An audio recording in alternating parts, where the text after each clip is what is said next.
하나님, 우리에게 특별한 날을 주셔서 감사드립니다. 오늘 우리가 함께 모여 하나님을 찬양하고 하나님을 경배할 수 있는 날을 주셔서 감사드립니다. 들으라 너희 중에 말하기를 오늘이나 내일이나 우리가 어떤 도시에 가서 거기서 1년을 머물며 장사하여 이익을 보리라 하는 자들아, 내일 일을 너희가 알지 못하는도다. 너희 생명이 무엇이냐? 너희는 잠깐 보이다가 없어지는 안개니라.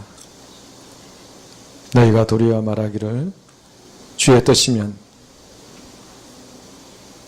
우리가 살기도 하고 이것이나 저것을 하리라 할 것이구나. 하나님, 우리는 내일이 당연히 있을 것으로 생각하고 사는 그런 자들입니다. 저희들을 불쌍히 여겨 주시옵소서. 내일 이 일도 하고 저 일도 하고 이 사람도 만나고 저 사람도 만나는 계획들로 가득 차 있습니다. 하나님, 그러나 오늘이 이 땅에서 마지막이라 생각하며 살아갈 수 있도록 저희를 도와주시옵소서. 하나님이 우리에게 주신 특별한 이 오늘, 하나님이 우리에게 주신 은혜를 계수하며 하나님을 사랑하며 우리에게 맡겨주신 이들과 우리가 만나는 이들을 사랑하며 격려하며 살아갈 수 있도록 도와주시옵소서. 하나님, 우리에게 말씀의 깨달음을 주시고 말씀 깊은 곳에서 하나님의 울림을 주심에도 우리가 내일 하리라, 다음에 하리라 하는 마음으로 살아가는 저희들을 불쌍히 여겨 주시옵소서. 하나님, 오늘이 하나님이 우리에게 주신 땅에서의 마지막 날이라 생각하며 참으로 급한 일보다 중요한 일을 하며 살아갈 수 있도록 주님 우리를 도와주시고 우리를 불쌍히 여겨주시고 우리를 긍휼히 여겨주시옵소서. 하나님, 주의 몸된 교회에 여러 여름 행사를 허락하여 주셔서 감사드립니다. 유치부, 유초등부, 중고등부, 전교인 수련회에서 출애굽기와 복음과 코이노니아와 성도 연합과 교통이 나누어질 때 하나님의 크신 은혜를 허락하여 주시옵소서. 많은 사람들이 기대하는 마음으로 참여할 수 있도록 해주시고 오고 가는 길 모든 순서를 주님께서 지켜보호하여 주시옵소서. 특별히 수고하시는 사역자들과 선생님들, 여러 섬기는 자들에게 주님 은혜를 주시고 하나님께서 크신 은혜로 함께하여 주시옵소서. 하나님, 우리의 자녀들을 지켜보호하여 주시기를 간절히 구합니다. 목자 되신 하나님, 친구 되신 예수님, 우리의 자녀들에게 늘 함께하여 주시옵소서. 사망의 엄침한 골짜기에 있는 우리의 자녀들에게 좀 특별히 함께하여 주시기를, 하나님의 은총을 허락하여 주시기를 간절히 구합니다. 말씀을 전하시는 목사님과 듣는 우리 모든 성도들에게 하나님의 크신 은혜를 부어주시고 이 시간 주님께서 큰 영광을 받아주시옵소서. 예수 그리스도 이름으로 기도합니다. 아멘.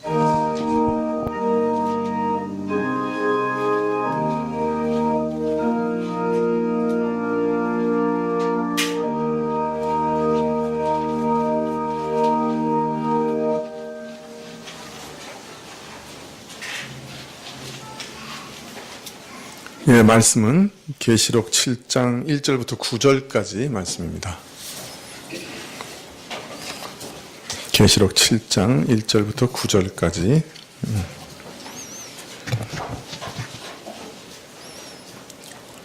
예, 한 절씩 교독하실까요? 계시록 7장 1절부터 9절까지. 이 일 후에 내가 내 천사가 땅 내 모퉁이에 선 것을 보니 땅의 사방의 바람을 붙잡아 바람으로 하여금 땅에나 바다에나 각종 나무에 불지 못하게 하더라.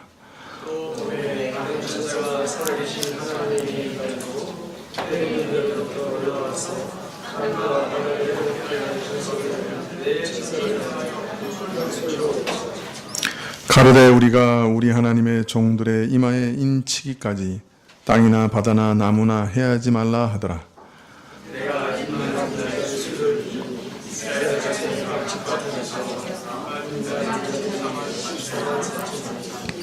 유다 지파 중에 입맞은 자가 1만 2천이요 르우벤 지파 중에 1만 2천이요 갓 지파 중에 1만 2천이요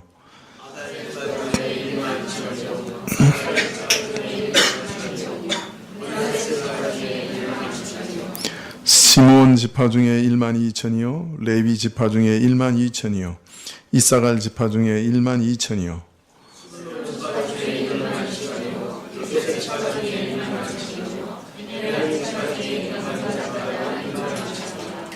이 일 후에 내가 보니 각 나라와 족속과 백성과 방언에서 아무라도 능히 셀 수 없는 큰 무리가 흰옷을 입고 손에 종려 가지를 들고 보좌 앞과 어린 양 앞에 서서 예 거기까지 읽겠습니다. 예, 사랑구역 특송하시겠습니다. 예.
예, 감사합니다.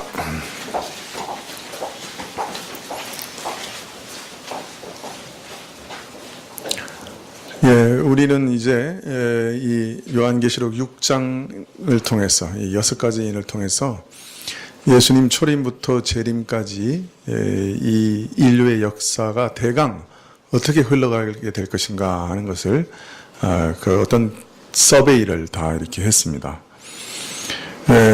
참 첫 번째 인이 떼어져서 우리가 알게 된 것은 그리스도께서 참 전쟁을 하러 가신다. 그래서 면류관을 쓰시고 활을 가지시고 전쟁을 수행하고 계신다. 그래서 이기고 또 이기시려고 하신다 하는 것을 알게 되었습니다. 이 전쟁은 그러나 우리가 잘 아는 대로 살과 피가 튀는 그런 육적인 전쟁이 아니라 구원의 복음을 전하여 문 영혼을 살려내는 그런 신령한 전쟁이죠. 그리고 이기고 또 이기셔서 이 천국 복음이 모든 민족에게 증거되어 온 땅에 증거되기 위해서 온 땅에 전파될 것, 그것을 우리는 보았습니다. 이러한 복음의 역동적인 전진을 신마를 통해서 우리에게 보여주고 계신 것이죠. 그래서 이 복음은 반드시 모든 민족에게 전파되기 위해서 땅 끝까지 전파될 것입니다. 이것이 하나님이 이 마지막 때에 세우신 가장 중요한 계획이고 또 2000년 동안 이런 방향으로 역사가 진행되어 온 것이죠. 그러나 이 모든 역사의 주인이시고 그래서 그 역사의 비밀을 기록한 책의 인을 하나씩 떼어가심으로 이 역사가 어떻게 앞으로 진행될 것인가 하는 것을 계시하시는 그 만유의 왕 그리스도, 그리고 죽으셔서 다시 살아나신 그 하나님의 어린 양이 통치하시는 역사의 모습은 우리가 기대했던 것하고는 매우 다르다 하는 것을 우리는 둘째, 셋째, 넷째 인을 통해서 알게 됩니다. 이 둘째 인을 통해서는 이 땅에 항상 무시무시한 전쟁이 계속될 것이다. 그래서 화평이 사라지고 큰 살육이 계속되어질 것이다 하는 것을 알 수가 있습니다. 나라와 나라가 민족을 서로 미워하고 전쟁할 것이고 또 믿는 자와 믿지 않는 자들의 전쟁이 계속 이어질 것이며 심지어는 믿는 자 아들 안에서조차도 서로 잡아 죽이는 그런 무서운 전쟁이 있을 것이다 하는 것을 우리는 알 수 있습니다. 셋째 인을 통해서는 기근 등의 재난으로 막 홍수 또 흉년 또 가뭄 하여튼 여러 가지 재난을 통해서 경제적으로 매우 불안하고 궁핍해지는 일이 인류 역사 가운데 계속 이어질 것이다. 넷째 인을 통해서는 참 짐승같이 사납고 강한 멸망에 가증한 것의 횡포로 말미암아 땅 4분의 1에서 참 신자들이 죽음을 맞이하는, 문자 그대로 죽음을 맞이하는 그런 무서운 황폐함도 있을 것이다 하는 것을 우리는 배웠습니다. 그 넷째 인에 나오는 그 사망의 방식, 그 네 가지 방식은 이전에 하나님께서 하나님을 반역한 예루살렘을 심판하실 때 사용한 도구죠. 그래서 하나님, 그리고 이것은 또한 예수님께서 누가복음에 예루살렘이 대적에게 포위되는 것을 보거든 이런 말씀과 연결되지요. 그래서 이것은 또 마태복음에 멸망에 가증한 것, 또 디모데 후서의 멸망의 아들, 이렇게 다 연결되는 말씀이라고 말씀드렸습니다. 그래서 이 멸망에 가증한 것은 두 가지 성격이 있는데, 하나는 하나님을 믿는 자들을 대적하여 멸망하는 일이요, 또 하나는 하나님을 대적하는 교회를 하나님께서 심판하시는 도구로, 그래서 두 가지 양면을 가지고 있고, 또 이런 일들이 그 이후에도 계속 이루어졌어요. 지금도 이슬람권이나 이런 곳에는 하나님을 대적했던 교회를 멸망시키는 도구요. 또 하나님을 믿는 신실한 자들을 죽이는 도구로 여전히 사용되고 있다. 그렇게 말씀을 드렸습니다. 이어서 다섯 번째 인을 통해서는 참 이런 흉흉한 일들이 벌어지는 가운데 하나님의 말씀과 예수의 증거를 가진 자들이 죽임을 당하는 순교의 역사도 계속 이어질 것이고, 그러나 이들의 피는 마치 아벨의 피처럼 하나님을 향하여 신원해 주실 것을 호소하는 강력한 부르짖음이 될 것을 알려주고 계십니다. 이들 순교자들의 호소에 대한 응답이 여섯 번째 인을 통해 계시되고 있는데, 하늘에서 또 땅에서 모든 근본 질서가 흔들리고 무너지게 될 것이다 라고 대답하고 계십니다. 그런데 이 하늘과 땅의 질서가 붕괴되는 것은 그 뜻이 매우 의미심장하다고 말씀드렸는데요. 왜냐하면 이것은 땅이 존재하는 한 땅의 기본 질서를 유지시켜 주실 것이라고 하신 노아의 언약이 이제 그 때가 다하여 무너지게 될 것을 예언하고 있기 때문이라고 말씀드렸습니다. 해와 달, 별들이 어두워지고 떨어진다고 하는 것은 낮과 밤, 추위와 더위, 사계절의 질서가 무너질 것을 말씀하시는 것이요. 지진이 나고 섬들이 움직이고 땅이 흔들리는 것은 심고 거둬야 하는 땅 자체가 붕괴될 것을 알리고 있기 때문입니다. 즉 노아 언약에서 인류에게 약속하시되 땅이 존재하는 한 그 질서를 유지하리라고 보장하신 그 언약의 기한이 다하였고, 이제 첫 창조는 사라지고 새 창조로 대체될 것을 이 말씀을 통해 알리고 계신 것이었습니다.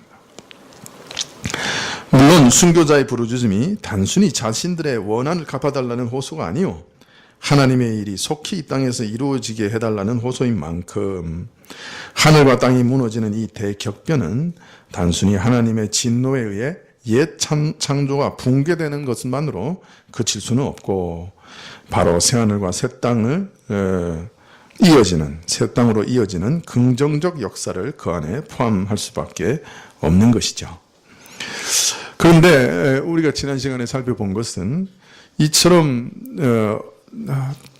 태양이 검어지고 달이 핏빛으로 변하며 별들이 설익은 과실처럼, 태풍에 떨어지는 설익은 과실처럼 떨어지고 큰 지진과 섬과 섬이 옮기지는 그런 대격변은 분명 예수님께서 재림하신 직전에 일어나는 중요한 징조이긴 하지만, 그러나 또 누가복음이나 요엘서나 또 다른 구약의 선지서들을 통해서 보면 이 과정이 마지막 날 예수님 재림 직전에만 있는 것이 아니라 이것이 하나의 긴 과정을 통해서 하늘과 땅이 무너지고 새하늘과 새 땅으로 대체되는 이행 과정이 상당히 길다 하는 것을 또한 우리에게 알려주고 있습니다. 요엘서를 통해서 우리가 알 수 있는 것은 그리스도 안에서 복음 역사의 진행과 더불어 이 천지 질서가 무너지는 과정도 함께 진행될 것이다 하는 것을 우리가 알 수가 있었습니다. 이러한 격변이 예수님의 재림 바로 직전에 가장 극심하게 일어날 것이지만, 예수님의 재림과 더불어 이러한 변화는 종말에 이르러 새하늘과 새 땅으로 마감될 것이 분명하지만, 그러나 옛 창조를 무너뜨리고 새 창조를 이루어가는 이런 산고는 복음이 전파되는 과정에서 계속 반복되어 일어날 것이며 지속적으로 일어날 것이다 하는 것을 동시에 우리는 알 수 있었습니다. 이러한 격변은 궁극적으로 새하늘과 새 땅을 지향하는 만큼 긍정적인 면을 가지고 있는 것도 사실이지만, 마치 노아의 홍수 때 모든 생물이 멸절하였듯이 땅과 하늘의 질서 붕괴도 땅 위에 생존하는 모든 존재들에게 심각한 위험과 파괴를 초래하는 무서운 재난이 될 것을 또한 알리고 있습니다.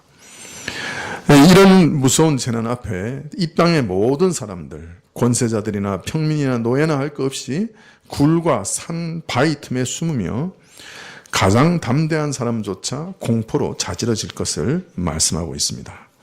그리고 저들의 절망감과 무력감을 계시록 6장 17절에 말하기를 진노의 이 큰 날에 누가 능히 서리요 라고 저들은 외마디 외침을 하고 있습니다. 이처럼 여섯인을 떼시는 것을 통해 요한은 예수님의 초림부터 재림까지의 역사의 전반적인 모습과 그 특징의 대강을 말씀해주고 계신 것이죠. 표현은 매우 생소하지만 그러나 사실은 이 말씀들은 마태복음 24장 등에 이미 다 말씀하신 말씀들이었고, 다만 이 요한은 환상을 통해서 더 구체적이고 또 세밀하고 깊이 있는 내용을 더하고 있다, 그렇게 말씀드릴 수가 있습니다. 그래서 6장은 인류 역사의 전체적인 서론적인 역할을 하고 인류 역사의 그 큰 흐름의 대강을 우리에게 말씀해주고 있습니다. 자, 오늘 말씀해 보면 그리스도께서 여섯 인을 떼시는 것과 함께 드러난 장래 역사의 비밀은 이것이 전부가 아니요 또 다른 것이 있다 하고 보여주고 있습니다. 이 여섯째 인으로 임봉한 비밀의 나머지 부분을 계시록 7장 전체에서 기록하고 있기 때문이죠. 보통 이제 주석가들은 이것을 막간이라고 그럽니다. 그래서 6장과 7장 사이에 이렇게 삽입되어 있는 부분이라고 얘기하는데, 어떤 면에서는 6장을 더 깊이 있게 해석하고 있다고 볼 수 있습니다. 그래서 6장의 추석이라고도 말할 수 있습니다. 이 7장의 말씀들은 사실 6장에서 마지막 부분에 진노의 큰 날에 누가 능히 서리요라는 질문에 대한 요한의 대답이기도 하기 때문입니다. 이 큰 진노의 날에 설 수 있는 자들은 누구인가? 하나님의 이 역사 이래로 계속 초림과 재림 사이에서 일어나는 하나님의 무서운 재앙 앞에 누가 설 수 있겠는가 하는 대답에 오늘 7장에는 14만 4천, 입맞은 14만 4천이 설 수 있다라고 말하고 있는 것입니다. 그래서 이 7장의 막간은 어떤 면에서 6장의 주석이요, 6장의 내용을 좀 더 세밀하게 더 주석해서 더 깊이 알리시고 있다고 말할 수가 있습니다. 그리고 이후에 있는 나팔, 7 나팔에 대한 계시와 또 매우 긴밀한 연관이 있습니다. 이제 보시면 알겠지만 이 하나님의 재난 가운데 보호되고 하나님 앞에 서게 되는 14만 4천인에 대해서 얘기하고, 또 이 인에서 제외된 사람들에 대해서 내리는 심판이 또 7 나팔로 나타나고 있습니다. 그래서 어떤 면에서는 7인의 주석이 7장과 또 7 나팔로 나타난다, 그렇게 볼 수도 있습니다. 그래서 7 나팔까지가 임봉한 책의 서론적인 역할을 하고, 그 이후에 12장부터가 임봉한 책의 진짜 내용을 다 보여주고 있다, 그렇게 이해하시면 쉽습니다. 자, 여러분 14만 4천에 대한 얘기는 많이 들어보셨죠? 예? 어디서 많이 들어보셨어요? 네? 예, 계시록을 혹 읽어보지 않으신 분들도 14만 4천에 대한 얘기는 많이 들으셨을 거예요. 어디서 들으셨어요? 이단을 통해서 많이 들으셨을 겁니다. 이단을 통해서 귀가 따갑게 이 14만 4천 얘기를 들었을 거예요. 이 14만 4천에 대해서 강조하는 이단을 보면 여호와의 증인, 안상홍 증인회, 영생교, 통일교, 정명석, JMS, 신천지, 에덴 성회, 뭐 이런 우리나라에 있는 대표적인 이단들은 전부 14만 4천에 대해서 얘기를 합니다. 이들은 전부 자신들이 하나님의 인침을 받은 14만 4천 명이라고, 그 자기들이 바로 이 사명자라고 이렇게 항상 주장하고요.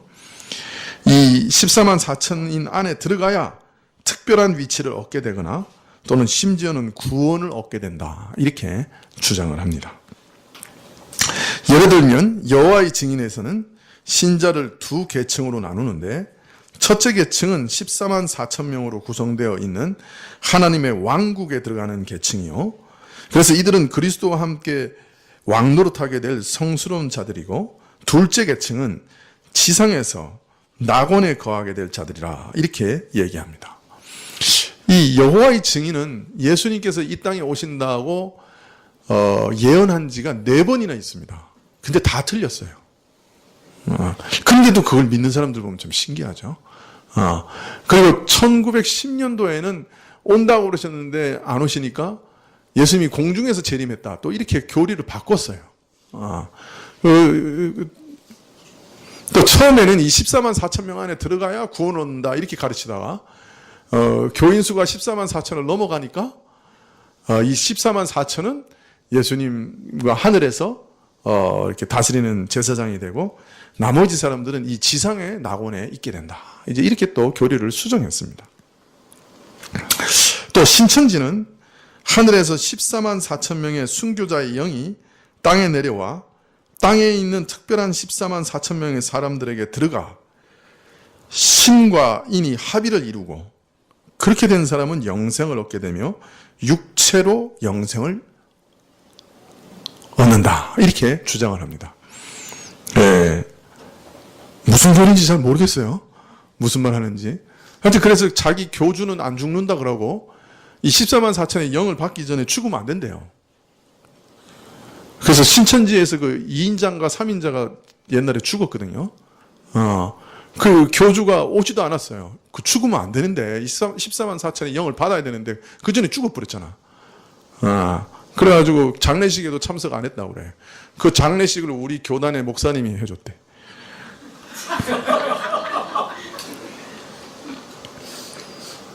하여튼 이상한 교리예요. 예.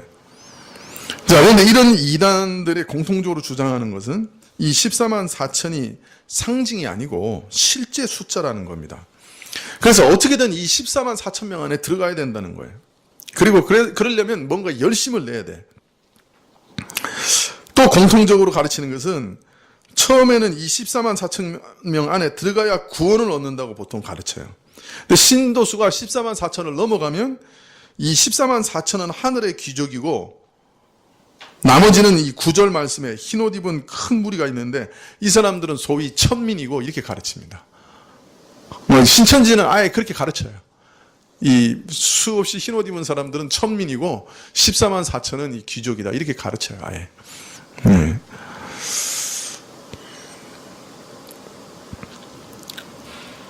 근데 처음에는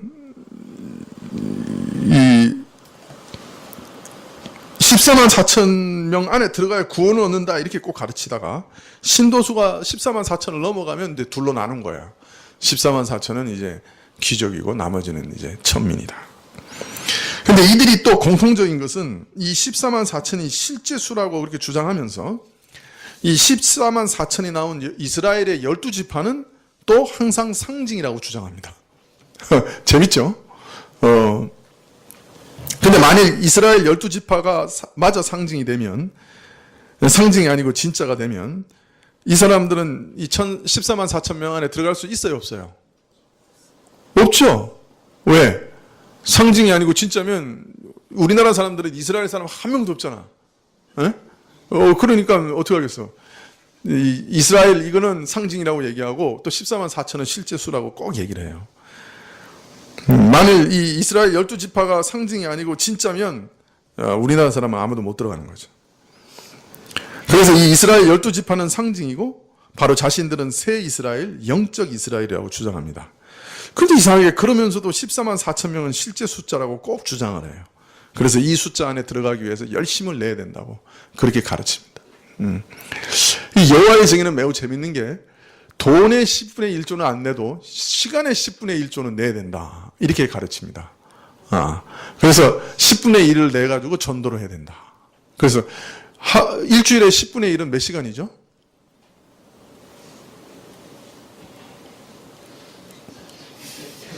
계산해 보세요.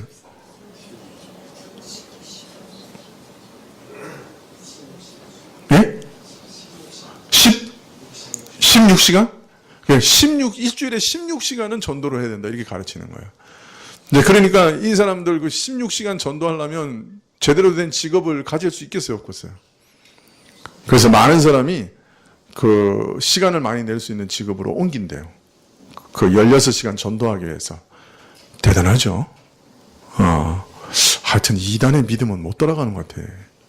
우리 교회에 16시간씩 전도하기 위해서 직업을 바꿀 사람이 있으려나?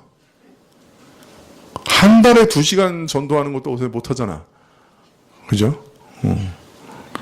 그런데 이거는 최하 등급이고 더 높은 등급으로 올라가도록 가면 10분의 2, 10분의 3 이렇게 올라가요. 여호와의 증인은. 그래서 여호와의 증인은 필사적이에요. 아주.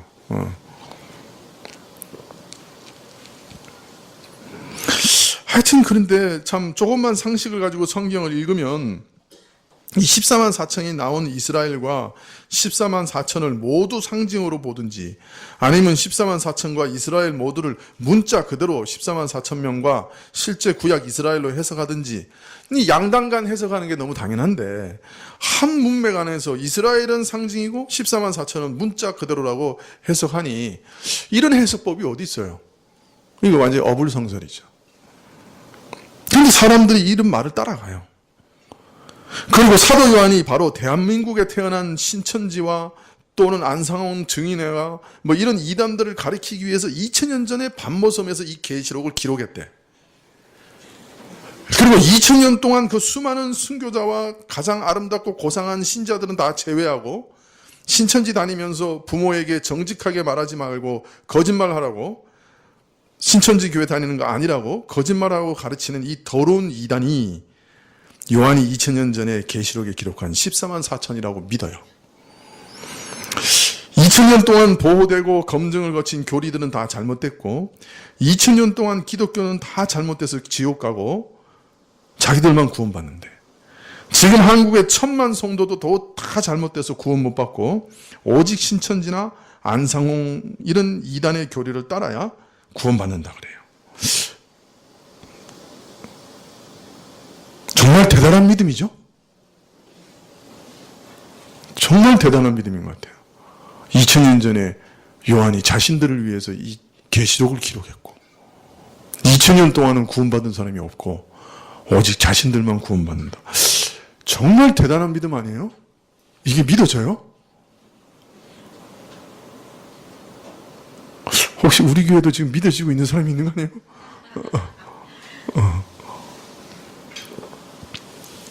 참 악한 영이 그 눈을 심히 가리지 않는다고 하면 어떻게 이런 말을 쫓아가죠?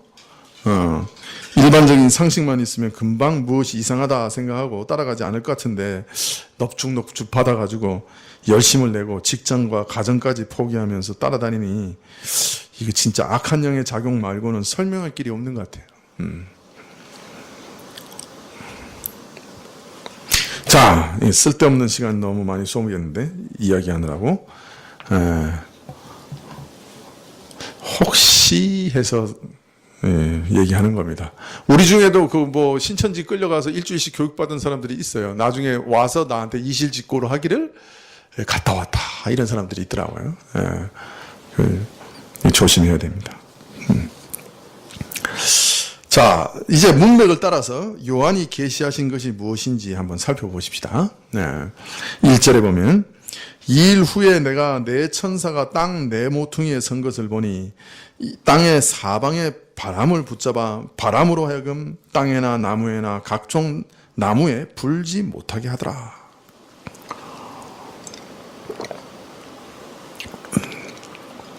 (2일) 후에라고 번역되어서 마치 6장과 7장 사이에 시간적인 순서가 있는 것처럼 생각되게 번역이 되어 있는데 이후에라고 번역하는 것이 좋습니다. 이 사건 이후에, 즉 6장의 사건 이후에 7장의 계시를 받았다 그런 말이죠. 여섯 번째인 이후에 새로운 계시를 받은 것이죠. 네. 자, 1절 하반절에 보면 내 천사가 땅 네 모퉁이에 선 것을 보니 땅의 사방의 바람을 붙잡아 바람으로 하여금 땅에나 바다에나 각종 나무에 불지 못하게 하더라. 자, 내 천사가 지금 뭘 하고 있다고요? 뭘 하고 있어요, 내 천사가? 네? 바람을 불지 못하도록 붙잡고 있죠. 자, 그런데 이 바람은 뭐에 부는 바람이에요? 땅과 바다와 각종 나무에 불게 되는 바람이에요. 이 바람은 뭐죠? 이 바람은 뭘 상징하는 거죠?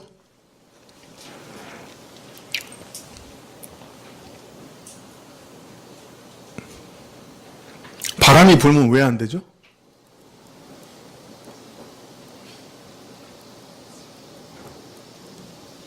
유행가에서는 왜 바람아 멈추어다요 그렇게 부르죠? 네? 왜 바람아 멈추어달라고 그래요? 도대체 여러분 아시는 게 뭐가 있어요?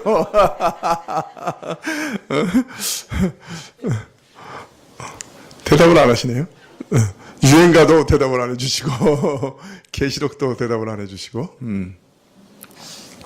예? 6장 13절에 바람이 불어 선과실처럼 떨어졌다. 예. 그러니까 이 바람은 뭐를 상징하고 있는 걸까요? 예? 심판, 재앙, 이것을 상징하죠. 사실 이 말씀은 예레미야서 49장 34절 이하에 있는 말씀을 배경으로 써져 있는 거예요. 예레미야서 49장 34절부터 37절까지 누가 한번 읽어주시겠어요? 네. 오늘도 빨리 읽어주시면 빨리 끝납니다. 네. 이제 쭉 찾아서 읽을 거니까요. 예레미야서 49장 34절부터 37절까지. 그러니까 구약을 모르면 계시록은 해독 불능입니다. 예레미야서 49장 34절부터 누가 한번 읽어주시겠어요? 유다 왕 시드기야의 즉위한 지 오래 지나지 아니하여서 엘람에 대한 여호와의 말씀이 선지자 예레미야에게 임하니라.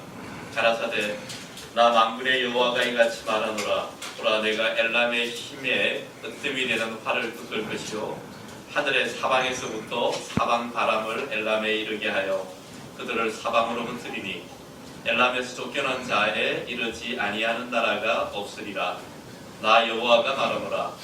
내가 엘람으로 그 원수의 앞, 그 생명을 찾는 자의 앞에서 놀라게 할 것이며 내가 재앙, 곧 나의 진노를 그 위에 내릴 것이며 내가 또 그 뒤로 칼을 보내어 그를 진멸하기까지 할 것이라. 예, 여기서 하나님께서 엘람을 심판하는 장면이 나오는데요. 바람을 사방에서 불게 하실 것이다. 그래서 엘람을 사방으로 흩으시겠다. 그렇게 말합니다. 그죠? 그리고 원수 앞에서 놀라게 하시고 엘람이 그들의 원수 앞에서 놀라게 하시고 그들에게 진노를 내리시고 그들을 진멸하실 것이다. 이렇게 얘기합니다. 그러므로 이 계시록에 언급된 이 사방 바람, 그죠? 이것은 이 바로 엘람에 불었던 그 사방의 바람을 기억나게 하는 것이죠. 그래서 이 계시록에서 언급된 바람도 바로 하나님의 심판의 바람을 의미한다고 할 수 있습니다. 자, 그런데 이 바람이 부는 대상을 뭐라 그래요? 땅과 바다와 각종 나무라 이렇게 말합니다. 땅과 바다 이거는 뭐 별로 이렇게 그냥 문제가 없이 지나갈 것 같은데 왜 각종 나무가 거기 들어있을까요? 이 목록에.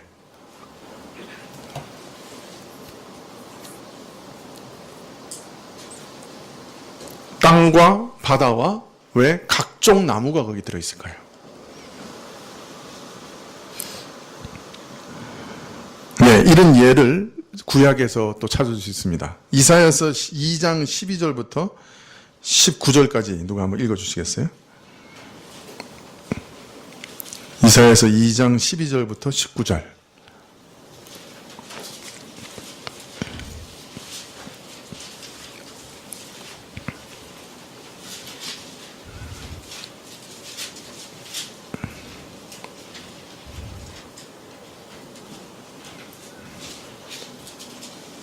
이사야서 2장 12절부터 19절. 대저 만군의 여호와의 한날이 모든 교만자와 거만자와 자고자에게 임하여 그들로 낮아지게 하고 또 레바논의 높고 높은 모든 백향목과 바산의 모든 상수리 나무와 모든 높은 산과 모든 솟아오른 작은 산과 모든 높은 망대와 견고한 성벽과 다시스의 모든 배와 모든 아름다운 조각물에 임하리니 그날에 자고한 자는 굴복되며 교만한 자는 낮아지고 여호와께서 홀로 높임을 받으실 것이요 우상들은 온전히 없어질 것이며 사람들은 암혈과 토굴로 들어가서 여호와께서 일어나사 땅을 진동시키시는 그의 위엄과 그 방대하심의 영광을 피할 것이라.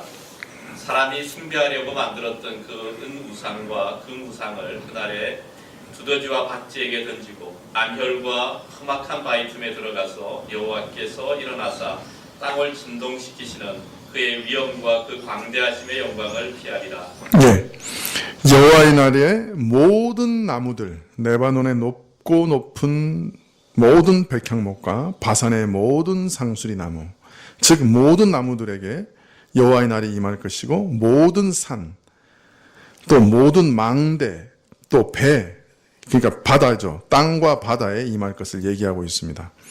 여기서 각종 나무라고 하는 것은 무엇일까요? 예, 어떤 면에서는 살아있는 모든 것을 상징하는 것이다 라고 말할 수 있습니다. 사실 나무들은 태풍에 가장 큰 해를 받죠. 이와 같이 나무는 생명 기운이 있어 깃들어 살아있는 모든 것을 상징하고 있습니다. 그래서 땅에나 바다에나 각종 나무에나 라고 이렇게 말하고 있고요. 또 이사야서 2장 12절부터는 레바논의 높고 높은 모든 백향목과 바산의 모든 상수리 나무 이렇게 상징적으로 얘기하고 있습니다. 즉 살아있는 모든 것을 상징하는 것을 뜻합니다. 그런데 우리가 이 이사야서에 보면 맨 마지막에 19절에 2장 19절에 사람들이 암혈과 토굴에 들어가서 여호와께서 일어나사 땅을 진동시키는 그 위엄과 그 광대하심의 영광을 피할 것이다 이렇게 얘기합니다. 자, 여기서 사람들이 암혈과 토굴에 들어가서 여호와의 영광을 피하는 반응은 우리가 어디서 본 거죠? 이런 사람들이 두려워서 굴과 토굴에 막 들어가서 숨는 거는 어디서 본 거예요, 우리가? 예? 어디서 봤어요? 여섯째 인이 떼어졌을 때, 천지의 격변이 일어날 때 우리 모든 인간들이 보이는 반응이죠. 기억나시죠? 예. 그래서 땅과 바다와 각종 나무에 부는 바람은 앞서 여섯째 인에서 말한 천지 격변의 재앙을 상징한다라고 이해할 수가 있습니다. 그래서 예수님의 초림부터 재림까지 일어나게 될 천지 격변의 재앙, 마지막 날 예수님 재림하시기 직전에 최고도에 이르게 되어 새하늘과 새 땅으로 넘어가게 될 이 재앙, 그것을 바로 바람으로 상징하고 있습니다. 특히 아까 말씀하신 대로 계시록 6장 14절에 하늘의 별들이 무화과 나무가 대풍에 흔들려 선과실이 떨어지는 것 같이 땅에 떨어지며 라고 했는데, 이 내용에서도 바람이라고 하는 것은 나무에 붙어 있지만 아직 익지 않아 떨어질 과실을 떨어뜨리는 그런 도구로 비유적으로 말하고 있습니다. 하늘과 땅의 질서 붕괴를 초래하는 그 원인으로 바람을 들고 있는 것이죠. 따라서 내 천사에게 주어진 일은 땅의 바람을 붙잡아 불지 못하게 하는 그런 일입니다. 그 말은 결국 온 땅에 임하는 재난의 바람을 붙잡아서 그 화가 땅과 바다와 나무에 미치지 못하게 하는 역할이라 하는 것을 알 수 있죠. 자, 그런데 이 말이 좀 어렵죠. 왜냐하면 한번 생각해 보세요. 하나님께서는 한편으로는 땅에 거하는 사람들의 불신앙과 죄악에 대해 진노하셔서 하늘과 땅의 질서를 무너뜨리게 함으로써 도저히 감당할 수 없는 재난의 고통으로 두려워서 자지러지게 하시는 반면에 그와 동시에 또 천사들을 보내 이런 재난의 바람이 불지 못하도록 붙잡기도 하신다 하는 것을 여기 나타내고 있습니다. 그럼 우리가 언뜻 이런 내용을 읽으면 천지 질서가 무너지게도 하시고 동시에 그것을 천사들을 보내 막으시기도 하는가? 아니면 이것은 천지 질서가 무너지기 전에 일어났던 그 전의 일인가? 이 혼란스러워요. 천지 질서가 무너지게 하시는 것인가? 무너지지 않게 하시는 것인가? 어느 쪽인가? 아니면 이 사건은 6째 인에 기록된 이 천지의 격변 이전에 있었던 사건인가? 별의별 혼란이 다 있습니다. 그러나 좀 내용을 주의 깊게 살피면 이 네 천사들의 역할은 하늘과 땅의 질서 붕괴 자체를 막는 것이라기보다 그것을 제어하는 것입니다. 그 재난의 화가 어떤 특별한 대상에게 미치지 않게 하는 그런 역할을 한다 하는 것을 알 수가 있죠. 즉 입맞는 자들에게 이 천지격변의 재난이 그죠? 영향을 끼치지 못하도록 막고 있는 어떤 역할을 한다 하는 것을 알 수가 있습니다. 자, 그 구체적으로 그 내용을 이렇게 밝히고 있습니다. 2절부터 보면 또 봄에 다른 천사가 살아계신 하나님의 인을 가지고 해 돋는 데로부터 올라와서 땅과 바다를 해롭게 할 권세를 얻은 네 천사를 향하여 큰 소리로 외쳐 가로되 우리가 우리 하나님의 종들의 이마에 인치기까지 땅이나 바다나 나무나 해하지 말라 하더라. 이들 네 천사가 바람을 붙잡고 있는 이유에 대해서 여기 한 다른 천사가 얘기해 주고 있죠. 원래 네 천사는 땅과 바다, 즉 온 땅을 해할 권세와 역할을 받은 천사들이었는데 말하자면 이들은 천지 질서 붕괴로 말미암아 닥칠 그 재난을 통해 땅의 모든 사람들로 고통을 겪게 하는 그런 역할을 맡은 천사들인 것이죠. 심판의 역할을 맡은 자들이죠. 자, 그런데 살아계신 하나님의 인을 가진 어떤 다른 한 천사가 해 돋는 데로부터 올라와서 바로 이 네 천사들, 즉 땅을 해할 권세를 가진 그런 역할을 맡은 천사를 향해 큰 소리로 외쳐 전하되 하나님의 종들의 이마에 인을 치기까지 땅과 바다와 나무를 해하지 말라라고 외칩니다. 즉 천지 질서를 붕괴하게 하는 바람을 담당하는 천사들에게 그 바람을 제어하라고 명령함으로써 지금 네 천사가 그 바람들을 제어하고 있는 것입니다. 좀 복잡하지만 무슨 말인지 이해되시죠? 네 천사가 바람을 이렇게 제어하고 있어요. 불어서 땅과 바다와 모든 나무들에게 불어갈 그 바람을 제어하고 있는데 그 바람은 사실은 천지 격변을 일으키는 바람이에요. 그래서 하나님의 심판을 이 땅에 행하는 바람인데 그 바람을 제어하고 있는 거예요. 왜 제어하고 있느냐 보니까 한 천사가 와서 외치기를 입맞은 하나님의 종들의 이마에 인을 다 찍기 전까지 그 바람을 제어하라. 그렇게 지금 명령하고 있는 것이죠. 그래서 원래는 그 바람으로 온 천지를 멸망시켜야 할 천사들인데 그 바람을 지금 제어하고 있는 거예요. 붙잡고 있는 거예요. 그래서 시간을 주려고 하고 있는 것이죠. 해 돋는 데로부터 올라온 이 천사는 누구를 가르치는지 확실치 않습니다. 다만 우리가 확실히 아는 것은 이 천사가 하나님의 종들의 이마에 인을 치는 일을 하는 자라는 것을 알 수 있습니다. 이 천사는 이 천사와 함께 수종드는 자들이 함께 있습니다.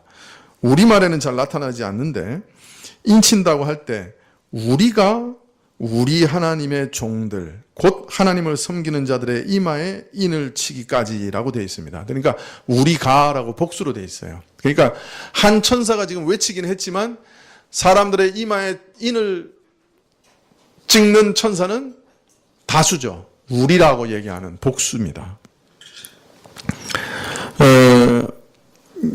우리 하나님의 종들, 곧 하나님을 섬기는 자들의 이마에 인을 쳐서 그 신분을 확인하고 확정하는 그 일을 끝내기까지 온 땅을 해할 권세를 가진 그 네 천사들에게 말하기를 땅과 바다와 나무들을 해하지 말라. 그렇게 명하고 있는 것입니다.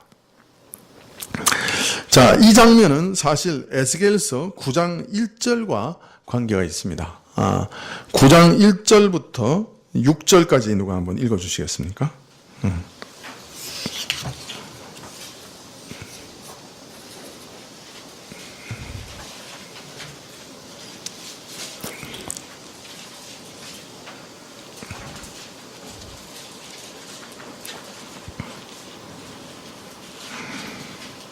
에스겔서 9장 1절부터 6절까지. 예.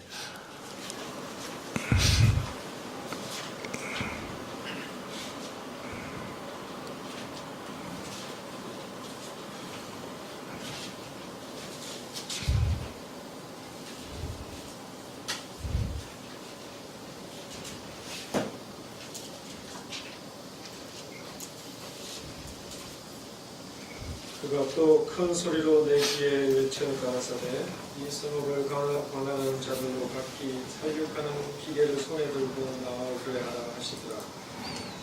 내가 본적 6사람이 북향한 육륜길로 쫓아오는데 각 사람의 손에 살육하는 기계를 잡았고 그 중에 한 사람은 가는 비옷을 입고 허리에 서기관에 먹그릇을 찼더라.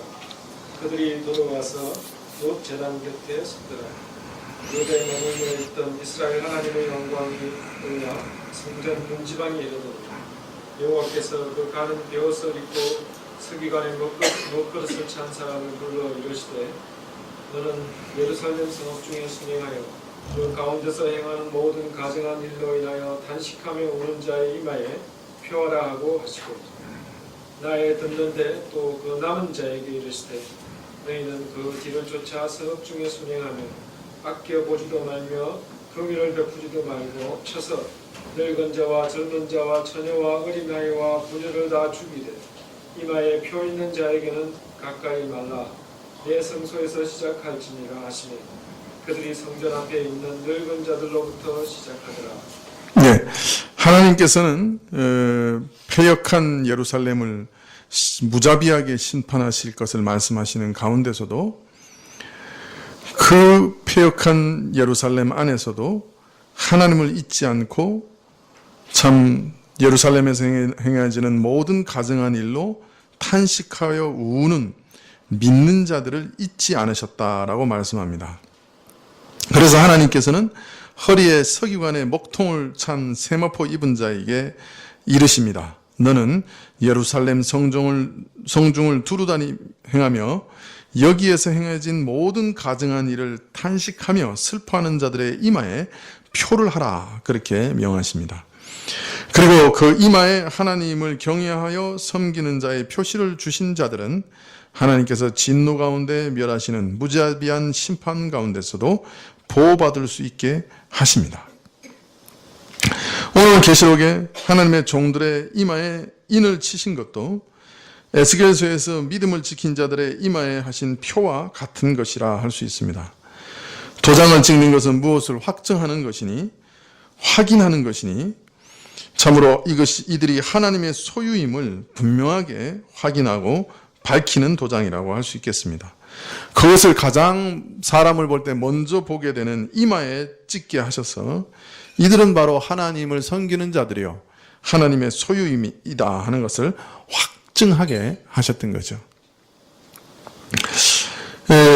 사실 이것은 복음의 역사와 다르지 않습니다. 하나님을 섬기는 자로 인을 쳐서 확인하고 확정하는 그 일은 복음의 역사가 계속해서 전파되는 일로 인해 일어나는 일이죠.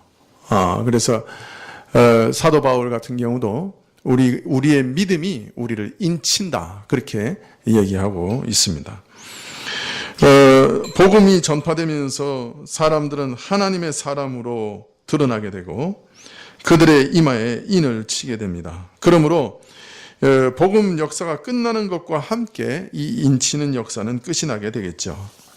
따라서 하나님의 종들의 이마에 인을 치기까지 해야지 말라고 한 것은 결국 복음의 역사가 아직 이 땅에서 진행되는 동안에는 하늘과 땅의 질서 붕괴를 하나님께서 제어하신다 하는 그런 뜻이 될 것입니다. 특히 하나님의 종들을 그 재난으로 말미암는 화로부터 보호할 뜻을 알리고 계시는 것입니다. 하늘과 땅이 무너지는 그런 대격변, 이런 끔찍한 재난과 재앙 속에서 하나님께서는 그 종들을 위하여 그런 재난을 제어하시고 또 그의 종들을 보호하실 것을 분명히 말씀하고 있는 것입니다. 그들에게 인을 치셔서 그 종들에게 화가 미치지 않도록 하시는 것이죠. 하늘과 땅의 질서가 붕괴되는 것과 함께 땅에 사는 자들은 참으로 감당하기 어려운 재난의 고통을 통해서 하나님과 어린 양의 두려운 진노를 겪게 될 것이지만 바로 그 속에서 하나님의 종들을 인쳐 확장하는 복음의 역사도 함께 진행될 것입니다. 이 일이 진행되는 동안에는 천지 질서가 완전히 붕괴되지는 않을 것입니다. 오히려 택하신 자를 위하여 그 날들을 감하심으로 배려하시고 하늘의 땅과 그 질서 붕괴를 제어하셔서 하나님을 섬기는 종들이 그 이마에 인을 분명히 찍는 그런 시간들을 벌게 하실 겁니다. 그리고 하나님을 섬기는 종들에게 이런 화가 미치지 않도록 보호하실 것입니다. 그러나 잘 생각해야 됩니다. 이 말은 믿는 사람에게는 어떤 고난이나 재난도 일체 일어나지 않을 것이다 하는 그런 뜻은 아닙니다. 만일 그렇다고 하면 말세 극한 환난 속에서도 신자들은 고통도 겪지 않고 더 나아가 순교를 당하는 일도 없을 것입니다. 그러나 앞서 예수님께서 밝히시기를 순교자들의 부르짖음에 대해 대답하시되 아직 수가 차지 않았다 하시고 아직도 이 땅에서는 순교의 피가 계속 흘려질 것이라고 예언하신 바 있습니다. 그러니 하나님께서 재난을 제어하시고 택한 자들을 배려하신다고 해서 보호하신다고 해서 믿는 자들이 일체 어떤 어려움이나 재난을 당하지 않는다 그런 뜻은 아닙니다. 나중에 이들에 대해서 이들이 어디서부터 왔습니까 할 때 큰 환난을 내서 나온 자들이다 이렇게 얘기합니다. 나중에 이제 우리가 볼 수 있겠지만 큰 환난에서 나온 자들이다. 그렇기 때문에 어떤 면에서는 천지격변을 계속해서 경험하게 되는 거죠. 그러나 어떤 면에서는 또 믿는 신자들을 위해서 그것이 참으로 완전한 형태로 모든 것이 다 무너지는 것들과 같은 그런 대재앙의 형태로 아직은 일어나지 않도록 제어하고 계신 것이죠. 그리고 또한 부분적으로 천지 질서가 무너지는 격변 속에서도 신자들을 보호하실 뿐 아니라 그 일을 겪는 모든 세상 사람들에게는 그것은 하나님의 심판으로 다가가지만 비록 같은 고난을 겪는다 할지라도 신자들에게는 심판이 아니라 고난이요 하나님께서 제어하시고 연단하시고 지키시는 가운데 그런 고난을 당하게 될 것이다 하는 것을 알리고 있는 것입니다.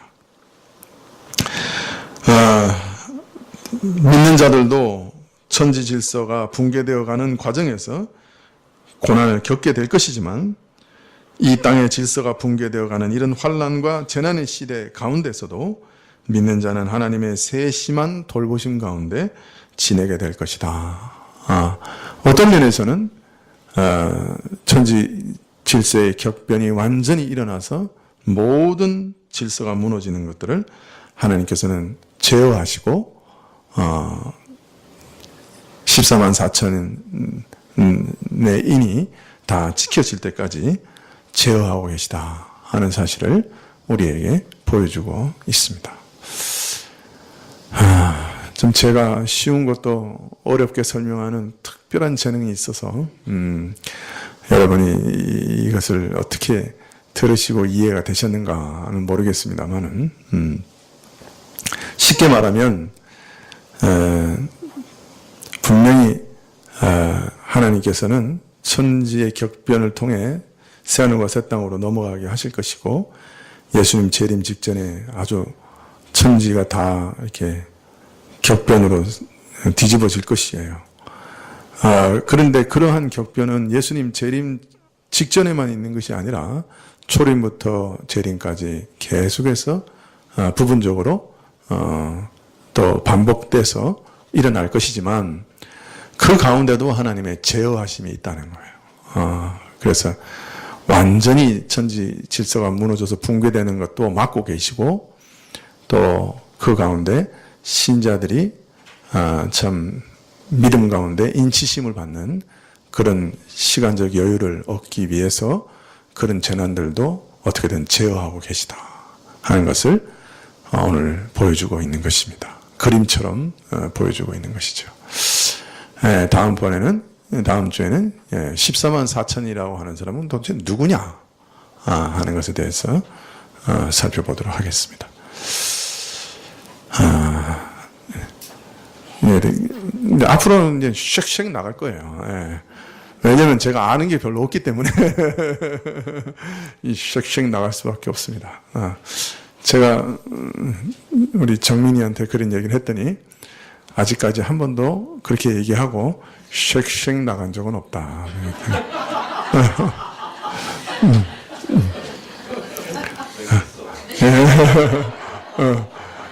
쉑 나간 적은 있지만 쉑쉑 나간 적은 없다.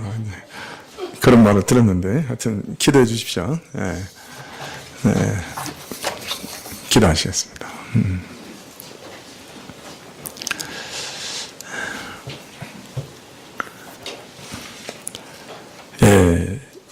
참 신자들이 살아가는 이 땅의 삶이 결코 녹록하지 않을 것이요, 전쟁과 전쟁의 소문이 끊임없이 들리는 곳이요, 경제적인 어려움과 환란이 끊이지 않는 곳이요, 예수님을 믿는 것으로 인한 핍박이 끝이지 않고, 심지어는 천지의 모든 기본적인 질서마저 무너져가는 그런 큰 환란의 시대에 살게 될 것을 우리에게 알리셨습니다.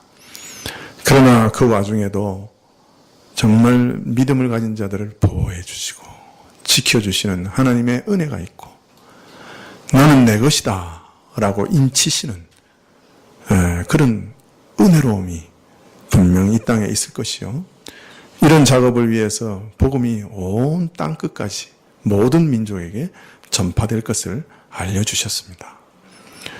주님, 참으로 복음의 분명한 표징이, 참된 믿음이, 성령의 내주하심이 우리 안에 있어 우리가 참으로 주의 인침을 받은 자로 주 앞에 드러나게 해주십시오.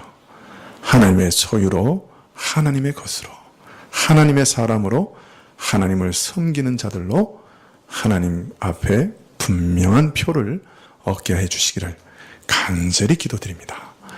예수님의 이름으로 기도합나이다. 아멘. 주님 가르치신 기도로 예배를 마치겠습니다.